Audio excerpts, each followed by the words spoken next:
A few years ago, back in high school, I built this DMX development board using an Arduino and the DMX Simple library by Paul Stoffridgen. I hope I'm pronouncing that right. And it was a good board, but it suffered from a major limitation, and that was the 16 megahertz clock speed of the Arduino. I ended up only being able to get about 10 refreshes per second on the DMX when I was running all 512 channels, and considering the protocol maxes out at 44, 10 really wasn't great. So recently I decided to revamp this idea and use a PIC32 microcontroller, which I had some development boards for, and see if I could get that to work using DMX, and it actually worked out pretty well. So we're going to talk about what I did, how I did it, and how well it worked. So in order to be able to work with the DMX protocol, we need to understand what it is. And if you don't know, DMX is used in the professional lighting industry to control all sorts of fixtures, whether it just be dimmers for conventional lights, could be LEDs, moving lights, all sorts of items are controlled using this. So the protocol is actually maintained by the Entertainment Services and Technology Association's Technical Standards Program. If we go to their website, we can actually download the standard for free. You can just go to this download standards link. You find E1.11, you register with your email, and you can get a PDF absolutely free. If we scroll down, there's a lot of information about hardware and grounding and wiring and all sorts of things.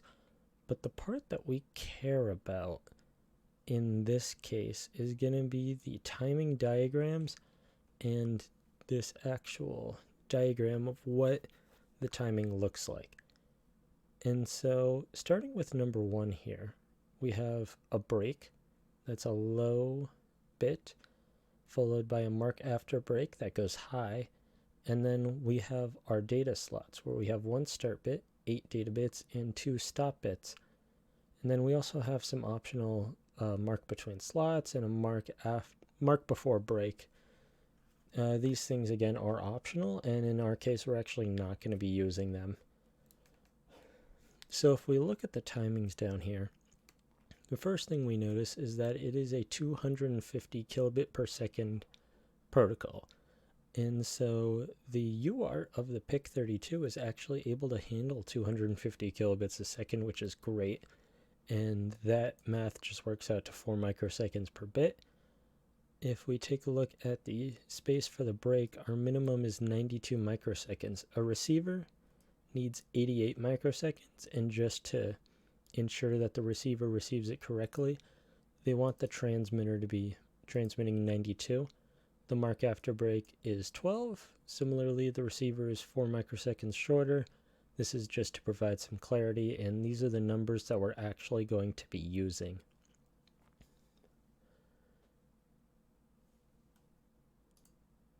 So in addition to this timing information, a little bit of information about the physical protocol itself. It actually uses the RS-485 physical layer protocol, and that is a 2-wire protocol. You can see here there's 2 wires, an inverted and a non-inverted input coming into this chip, which will be using a MAX485 compatible RS-485 transceiver chip. And it's got the 2 inputs here that allows us a half duplex transmission. The RS-485 protocol actually takes these 2 lines. It'll have one of them at a high value and one at a low value. And which one is which will create the bit control. So if the non-inverting input is high and the inverting is low, then that's going to be a 1. If the non-inverting is low and the inverting is high, that's going to be a logic 0.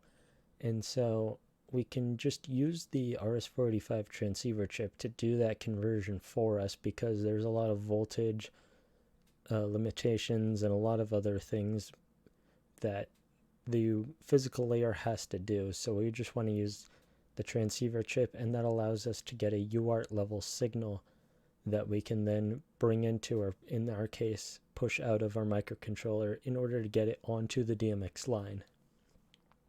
On the hardware side of things, we have this PIC32 MZ curiosity board. We're going to be hooking up our DMX port to a circuit that we built through the microbus slot here. And actually that circuit is right here. In this case, we're going to be using a RS485 adapter or a transceiver chip, and we'll also be using this resistor here. Now what this resistor is going to do is, since we're using the hardware UART on the PIC32, with the stop bits enabled, we don't have the ability to hold the break line low long enough for the 92 microsecond minimum that the DMX specification requires. So what we're actually doing is we're hooking this resistor up between our UART transmit of the PIC32 and another GPIO pin, and then that GPIO is connected directly through this wire to the driver input of the RS485 chip. What that allows us to do is, with the UART in output mode, or with the GPIO in output mode, that GPIO will take over any signal and will override the UART, because the UART has to go through this resistor. So if the UART pulls it high, but we're pulling it low here, we have a voltage divider with a resistance on one end and almost nothing on the other end, meaning we're going to take the signal low. If the GPIO is in input mode, then that signal goes high impedance, and the UART is now able to fully take control of our signal.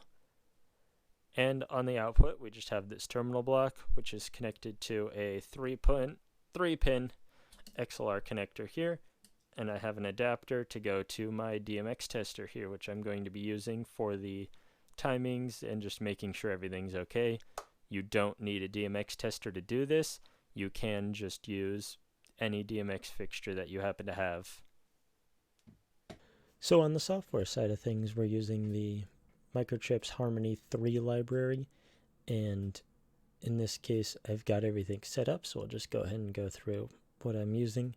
So in the project graph, we go to System, and in our direct memory access, which the direct memory access is how the UART is actually going to get the data. So instead of having the CPU send the data to the UART transmit register every time it needs to send a byte, we're just going to let the DMA do it, and that'll prevent our CPU from needing to do more work than is really necessary. So all we have to do to set this up is enable the channel and set a requester source. In this case I'm using UART1, so we'll set UART1 TX, so every time the UART1 transmit interrupt is created, that means that UART has finished sending data and we can load a new byte into the register. So the two peripherals that we need, first one is our timer here. We have set a 1 to 8 prescale, and that gives us a nice round number where 50 in our period register is 4 microseconds, which is the basis of the protocol, is that 4 microseconds, so 50 is easy to work with. In this case, I've initialized the period to 92 microseconds, which is our break time, and that gives us the ability to just right off the bat start sending that break, which you'll see when we get into our main function that we just set our break and then start running the timer. And we will be changing this period as time goes on, but we'll do that in code. The other peripheral that we're using is our UART, and all we really have to do here is just make sure that we've got interrupts, we've got our 2 stop bits, 8 data bits with no parity, and a 250 kilobit baud rate. So the other thing that we need to set up in Harmony is our pins. And in this case, the two important pins here are UART1 transmit, which is set up right here, and our break control, which is set as a GPIO input. And again, we'll be changing that in code a lot, but right now we're just set up as an input. So in our main file, we've got a couple of variables set up here. These 3 are our primary variables. So to actually store the data for the DMX, what we have to do is, in order to use it with DMA, we have to set this attribute coherent. And so you'll see, if you look at the PIC32 family reference manual, the section 31 on the DMA, in order to avoid cache coherency issues on devices with L1 cache, all buffers that are accessed by DMA must be allocated in the uncached segments. And so in order to allow for that, we have set this coherent so we don't get any coherency issues. And otherwise, we're using a 513 byte buffer. In my case, I am storing the null start code with the data. In a production device, I would want to make sure that I write the start code, make sure that it's actually a null start code so that my code doesn't mess with it. But in this case, I'm not doing that, and it's working fine so far. So the second variable that we have is actually an enumeration, and that's defined in our header file here. And we've got 4 states here. This is for our state machine. So we're either in break, mark after break, we're sending channels, or the DMA is complete, which is an extension of channels. So the DMA is complete, we're just waiting for the UART to finish sending all the data out. And so we initialized it in the break state, which you'll see when we get down to the main function that it doesn't really matter. We've initialized it here because we're going to overwrite that anyway. And the size of our buffer is 513 bytes. I could use this to define that, but whatever. So down here in our main function, what we do when we start up our system is, after Harmony has run its initializations, we're going to set our break as an output, clear it, and make sure that our state machine is in break. So now we're sending out a break signal, and we can get everything else set up, and then we'll start our timer and start running data. What we also have to do is set up our callbacks here for the timer and the DMA, and then the UART is actually not calling back from here. One thing I learned is that if you use the DMA to send data over the UART, you can't use the Harmony UART callback functions. You actually have to go into the interrupts file and add in your own callback here. So you can see I'm calling it here. I've got a definition here just so that it connects, because see. And then after that, what I've done here is I've just written every byte in our buffer except where our null start is with a 0x55, and that's just to give it an initial value so that we're not always sending out 0, and just so we can test it. Then once all that's done, we can go ahead and start our timer. Like we said before, it's running 92 microseconds by default, and that is our break time. And since we're in our break state here, we are good to go. So after 92 microseconds, our timer calls back, and we end up here in our timer 1 callback. So we go into a switch statement. We check, we see that we're in the break state. So the first thing we're going to do is stop the timer and reset it with our new period. And that happens right up here. So all we're doing is we're going into the timer 1 register, just setting it to 0 so that it initializes back to 0 so we don't end up somewhere weird. We just want to make sure when we reset our timer that we set this back to 0. We go ahead and set our period with what we've defined down here. In this case, it's 150. That's 12 microseconds, our mark after break time. Then we go ahead and start our timer. So once we've done that, we're going to set our state machine. We'll move it forward.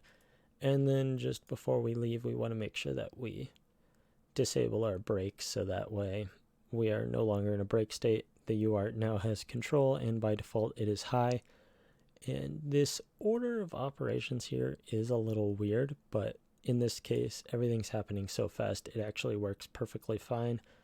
All of my interrupts are pretty short, so I don't really have to worry about something interrupting this and just taking forever. But this isn't the ideal. I would probably put this reset timer 1 down on the bottom here, and then move the mark after break down more as well. So after our 12 microseconds has gone up, we go into our mark after break state, and then we go ahead and stop our timer. We're not going to need it until we get back into the break state, so we can just go ahead and stop it, and we're enabling the UART interrupts here. Now when the UART is complete, we're going to disable the interrupts again. I have noticed there are times where the UART will just kind of start sending out interrupts constantly, and I'm not really entirely sure why, but we've just go ahead and enable and disable it when we need it. After we've gotten that done, we're going to go ahead and start our DMA channel transfer. And so what we have defined here is our channel number, the buffer that we're using, which we defined up here, the size, which again was defined up there, is 513. This is the source address and the source size. And then our destination address is going to be the UART1 transmit register, which is a 1 byte register, and we're using a 1 byte cell size. And then after that, we go ahead and move our state machine into the next state. And in this case, our channels in our DMA complete state will just go ahead and do nothing here. We shouldn't ever be in those states when this is called back. So we could put some error handling code here in a production device. We would want to do that. But in this case, we're just going to go ahead and do nothing. So after the DMA is transferred the 513 bytes into the UART register 1 byte at a time, we get to our callback here, and that tells us the block transfer is complete. So we're just going to go ahead and check if there's an error. If there is, we just go ahead and go back to the break. We go into the break state, we start our break, then we leave. Otherwise, we'll go into DMA complete. And we'll talk about this start break function in just a moment. While we're in DMA complete, what we're looking for is... So every time the UART calls back, we're going to go ahead and run this interrupt here. And the first thing we want to do is clear our interrupt flag. We have to do this every time the interrupt runs, or else, again, it'll do some weird things. And again, we're going to do some error checking. If there's an error, we'll go ahead and go back to our break state and try again. However, if the DMA has completed and we see that our buffer, our shift register, the FIFO, everything is completely cleared out, and that's what this is saying. The shift register is completely clear. In this case, we have an 8-level deep buffer, so we can store up to 8 bytes inside of that, and so we want to make sure that they are completely clear before we proceed. Then that means that our transmit is done in this case. So we'll go ahead and disable our UART interrupt. Like I said before, we want to enable it when we need it and disable it when we don't. We can go ahead and go into the break state at this point. And the break state, nice and simple. We go ahead and stop our timer. In this case, it should already be stopped, but we're just going to be sure. We'll go ahead and reset it with 1150 in our period register, which, as you can see here, is our 92 microseconds. And then we go ahead and set our pin into the break state. So this code isn't exactly ideal. There's some order of operation things that are being done weird here, but in my case it actually works quite well, and we'll see that in just a moment. Now with the tester in receive DMX mode, you can see our signal actually coming and changing here, and what I did was I just built a simple loop into the code to allow for a fade up time. And so now it's just fading from 0 to 255 over and over again. And as you can see, it fully works. We were able to get a good DMX signal, and we're in good shape. So I hope you enjoyed this video and found something here to be helpful. If you have questions, please leave them in the comments below. Thanks for watching.